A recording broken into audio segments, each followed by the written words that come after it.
Hello everyone. Once again, I welcome you all to the learning of 12 business studies. My name is Pooja, and for today's tutorial, I will be explaining and dealing with delegation of authority as an important element of organizing chapter. So prior to this tutorial, I had explained formal and informal organization, its features, merits and limitations. So as I told you earlier, for today, I will be covering delegation of authority. So let's get started with this.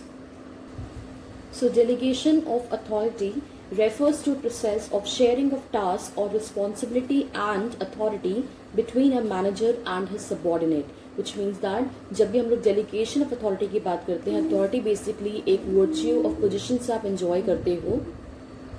So when as a manager you are overloaded with the work pressure, so उस चीज़ के लिए आपको facility offer करी जाती है, that is known to be a delegation of authority.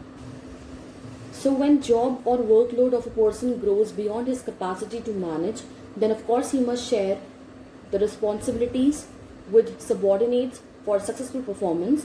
The manager at various levels cannot manage and control everything in the organization. They have to share their workload with subordinates. So this process of sharing work with subordinates is done through delegation of authority. So whenever delegation of authority की बात होती है तो definitely इसका मतलब क्या होता है? It means the granting of authority to subordinates, which means that जो superior subordinate relationship होता है उसमें जो superior होता है, when the person is overburdened with lot of pressure and the work जो कि उसके लिए manage करना difficult हो जाता है and इसकी वजह से वो अपने बहुत सारी चीज़ों को focus नहीं कर पाता है. So by mean of delegation वो क्या कर रहा है, वो अपने authority को या अपने काम को allocate कर रहा है, distribute कर रहा है अपने subordinates को, and वो जो सबॉर्डिनेट्स को ये काम ऑफर कर रहा है, the subordinates have to operate within the prescribed limits. जो भी लिमिटेशंस हैं, जो भी लिमिट्स ऑफर करी गई हैं कि इस वे में ही आपको परफॉर्म करना है, ऑफ कोर्स सबॉर्डिनेट्स को उस तरीके से ही मैनेज करना होगा. फर्दर यहाँ पे गिवन है the manager who delegates authority holds subordinates responsible for proper performance of the assigned task, which means जो मैनेजर जिसके पास कुछ अथॉरिटी है and that is back by some sort of responsibility to complete the assigned task, अगर वो overloaded होता है, pressurised होता है बहुत सारे काम के साथ, तो वो क्या कर रहा है, वो सबॉर्डिनेट्स को यहाँ पे यूज कर रहा है काम करने के लिए, काम करवाने के लिए. तो जो मैनेजर है जो अपना डेलीगेशन कर रहा है, डिस्ट्रीब्यूशन कर रहा है अपने अथॉरिटी का अपने सबॉर्डिनेट्स को, डेफिनेटली वो अपने सबॉर्डिनेट्स को रिस्पॉन्सिबल ठहरा सकता है, बिकॉज उनको जो एलोकेशन किया गया है, उनको जो डिस्ट्रीब्यूशन किया गया है काम करने के लिए, दो सबॉर्डिनेट्स हैं, they have to perform accordingly and the manager has to see that जो भी सबॉर्डिनेट्स को उन्होंने काम दिया है वो उसको अच्छी तरीके से परफॉर्म कर रहे हों. So how can this be insure? So definitely इस चीज़ को इंश्योर किया जा सकता है, श्योर किया जा सकता है बाय द सुपीरियर कि उनके जो सबॉर्डिनेट्स हैं वो अच्छी तरीके से काम करें, इफेक्टिवली और एफिशिएंटली काम करें, एक्सपेक्टेड मैनर में काम करें जिस तरीके से सुपीरियर काम करवाना चाहता है, by creating some sort of accountability, which means by creating answerability. So delegation is very much important for the efficient functioning of an organization. Definitely it enables a manager to concentrate on more important or the higher priority activities. At the same time, it also satisfies the subordinates' need for recognition, appreciation, and definitely it provides an opportunity to develop and exercise initiative. The person who delegates is known as delegator and the person as delegatee. The concept of delegation is of course based on the principle of division of work, which we people had already covered in chapter number 2, that is principles of management. So do remember that delegation is needed only when people work together in groups so as to achieve common objectives. जैसे कि आपने class 11 पे sole proprietorship पढ़ा था जिसको हम one man show बोलते हैं. तो उस केस में हर एक पॉसिबल चीज़ वो ओनर खुद करता है. You don't have any other person in the business.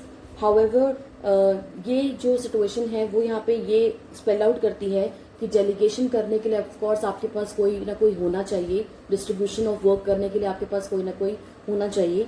सो यहाँ पे वन मैन बिजनेस में ये चीज़ है ही नहीं, तो delegation is not possible in one man business.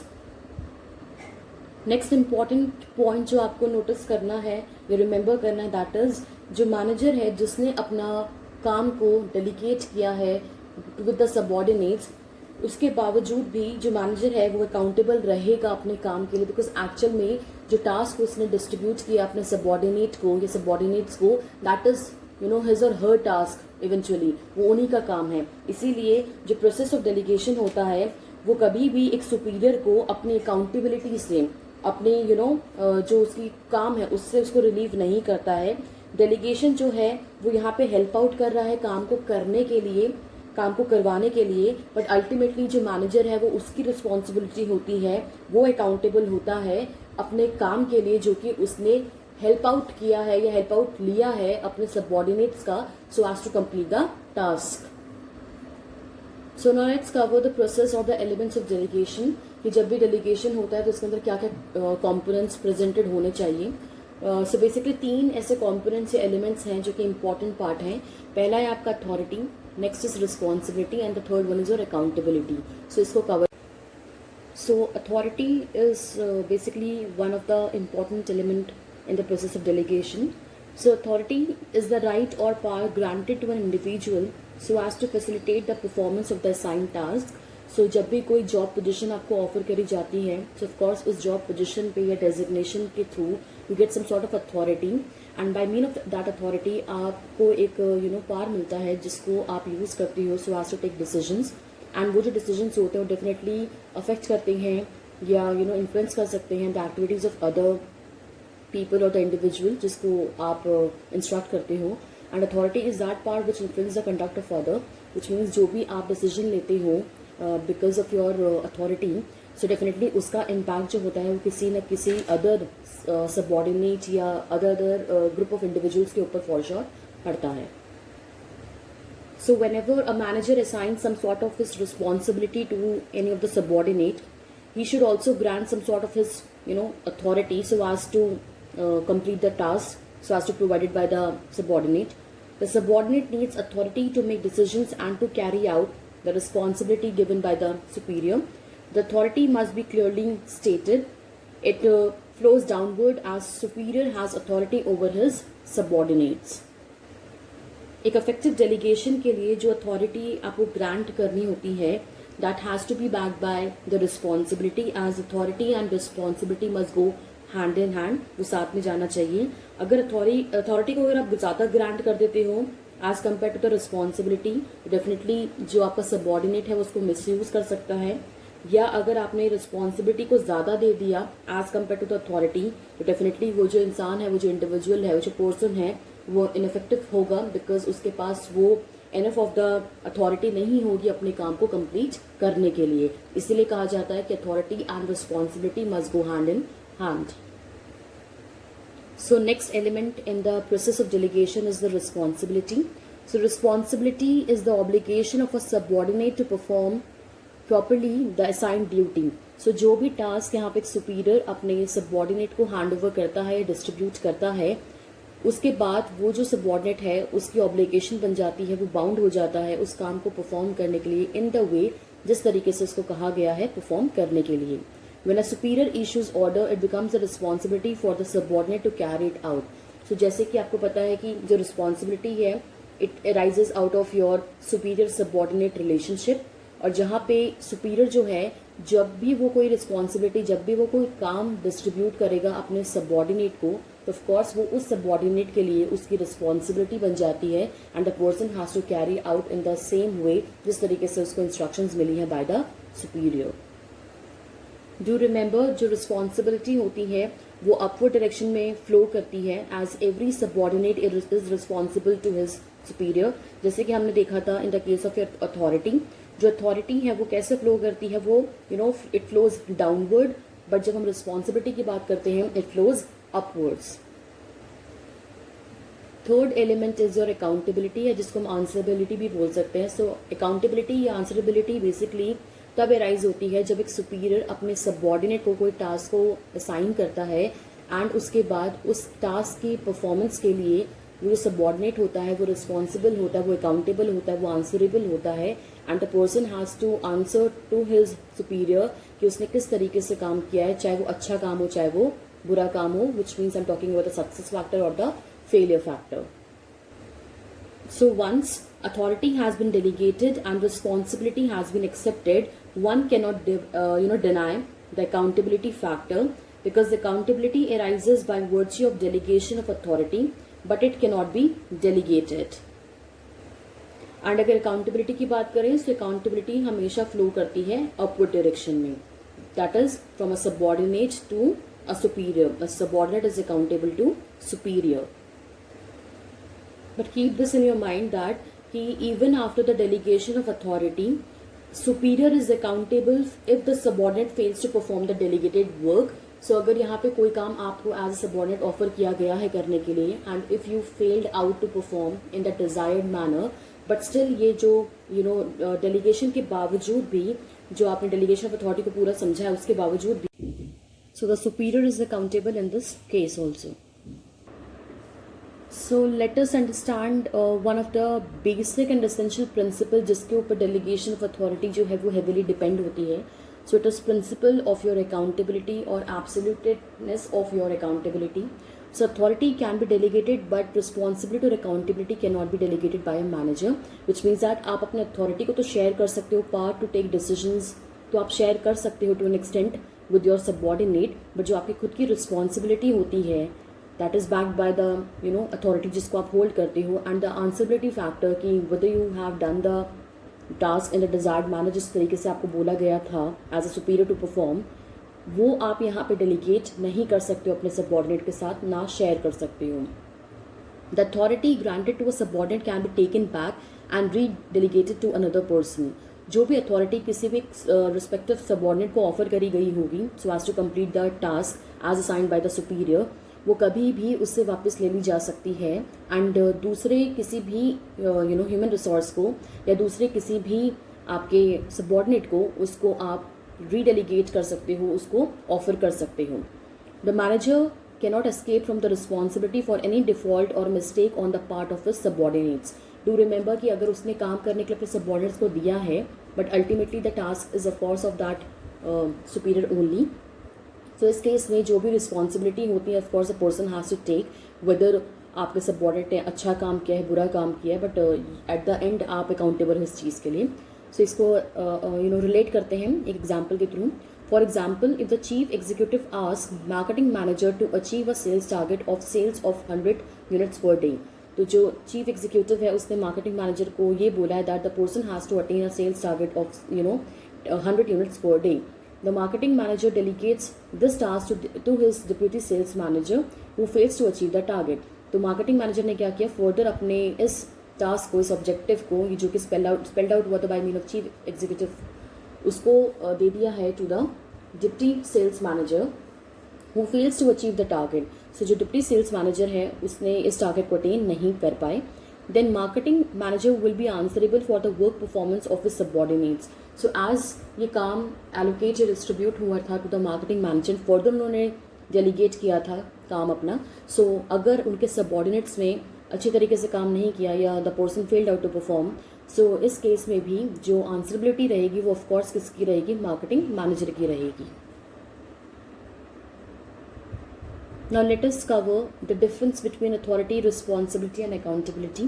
तो सबसे पहले मीनिंग से स्टार्ट करते हैं. अथॉरिटी का मतलब क्या होता है, when you have right to command others, when you have right to give instructions to others, and it is definitely arising out of a formal kind of designation जो आप होल्ड करते हो. Responsibility is altogether about obligation to perform. आपको अगर किसी काम के लिए रिस्पॉन्सिबिलिटी दी जाती है तो आपको बाउंड किया जाता है that you have to perform accordingly. And accountability basically outcome है आपके जो आपको टास्क दिया गया है उसके परफॉर्मेंस का, चाहे वो फेलियर हो चाहे वो सक्सेस हो, the person has to be answerable in this given context. Next is origin.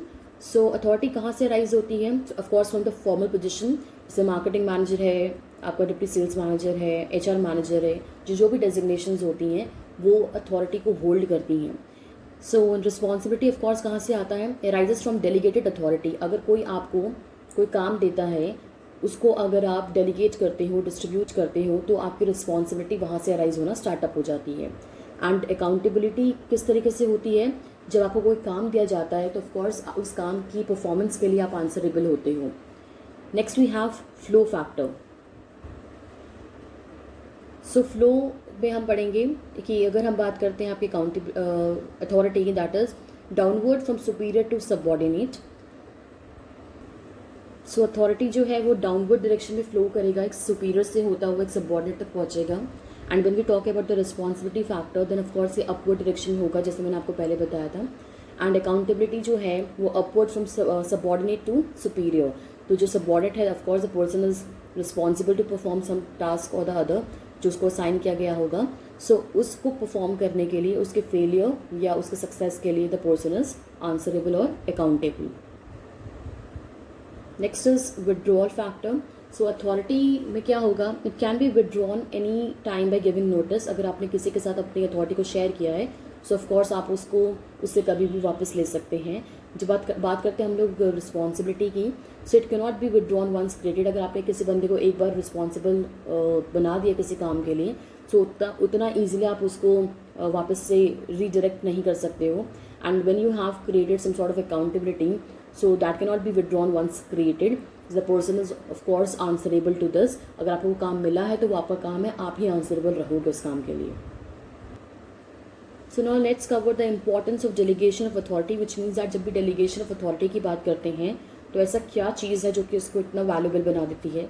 सबसे पहला है reduction of executives workload. So definitely reduction होता है executives की workload में, विच मीन्स दैट जो एग्जीक्यूटिव्स होते हैं, जो मैनेजर्स होते हैं, वो बहुत ज़्यादा प्रेशराइज्ड होते हैं, because they have to perform a lot of activities, lot of task and बहुत सारे टारगेट्स को उनको अटेन करना होता है। So they have multiple things to manage और टू टेक केयर ऑफ, जिसकी वजह से वो बहुत बार ओवरलोडेड फील करते हैं, प्रेशराइज फील करते हैं। So by mean of delegation of authority उनका जो वर्कलोड है वो हम रिड्यूस कर सकते हैं। और वो वर्कलोड कैसे रिड्यूस होगा, by making the use of delegation of authority.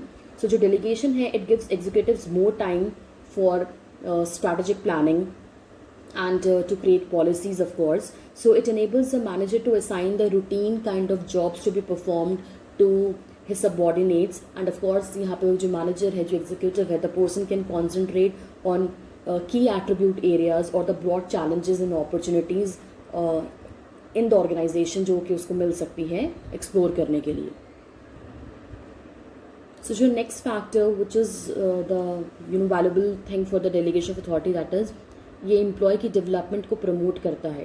So employ की डेवलपमेंट किस तरीके से प्रमोट होती है, whenever delegation takes place, it causes subordinates to accept accountability and this basically not only helps in training but also improves their self confidence and willingness to take decisions. So जब भी कोई task को distribute किया जाता है या perform करने के लिए सबऑर्डिनेट को बोला जाता है, ऑफकोर्स वो उसको एक चैलेंज की तरह लेता है। The person uses his skills and उसकी वजह से वो जब नए नए काम को बार बार परफॉर्म करता है, द पर्सन गेट स्किल्ड, उसको नई नई चीज़ों के बारे में पता चलता है, वो ट्रेनिंग ले रहा होता है basically, so as to cope up with the future challenges. So in this way, of course by mean of delegation of authority, हम अपने सबऑर्डिनेट्स को चैलेंजिंग टास्क को करना सिखाते हैं और एट द सेम टाइम हमको ये भी हेल्प करते हैं कि उनका जो करियर है वो करियर प्रोस्पेक्ट से ग्रो करेंगे in the near by future. And in the near by time of time वो डेफिनेटली एक फ्यूचर मैनेजर के फॉर्म पे प्रेजेंट में अपने आप को बिल्डअप कर रहे होते हैं। सो ओवरऑल डेवलपमेंट पॉसिबल होता है of an employ when we take care of the delegation of authority. So next we have quick and better decision in the case of your delegation of authority. It is possible. So the subordinates are granted sufficient authority, so they need not to go to the superior for taking decisions concerning with the routine matters. As I told you कि जब भी हम लोग delegation of authority करते हैं, सो जितने भी executives होते हैं, जो आपके मैनेजर्स होते हैं, जो कि बहुत ज़्यादा प्रेशराइज होते हैं, ओवरलोडेड होते हैं विद द वर्क, सो वो इस पॉइंट ऑफ टाइम पे डेलीगेशन को यूज़ करते हैं, अपने सबऑर्डिनेट्स को यूज़ करते हैं एंड दे बेसिकली ट्राई कि जो उनके सबऑर्डिनेट्स हैं वो उनका काम अच्छी तरीके से परफॉर्म कर सकें, ऑफ कोर्स उनके डायरेक्शंस के अंडर ही रहते हुए। सो यहाँ पे जो रूटीन काइंड ऑफ डिसीजंस होते हैं उसको डिस्ट्रीब्यूट कर दिया जाता है, एलोकेट कर दिया जाता है, डेलीगेट कर दिया जाता है टू द सबऑर्डिनेट्स ताकि वो परफॉर्म करे उसके अकॉर्डिंगली। एंड जो रिमेनिंग जो की एट्रीब्यूट एरियाज होते हैं या स्ट्रैटेजिक काइंड ऑफ एलिमेंट्स होते हैं उसको यहाँ पे जो मैनेजर होता है वो ऑफकोर्स खुद हैंडल करता है। सो आज यहाँ पे जब भी किसी सबऑर्डिनेट को कोई टास्क दिया जाता है परफॉर्म करने के लिए, कोई रिस्पॉन्सिबिलिटी ऑफर करी जाती है, of course the person has been granted with some sort of authority also, जहाँ पे वो कुछ डिसीजंस को ले सकता है, because authority and responsibility goes hand in hand. If you are making someone responsible to perform something, so of course you have to back that person with some sort of authority, जिसकी वजह से वो उस काम को पूरा कर पाएगा.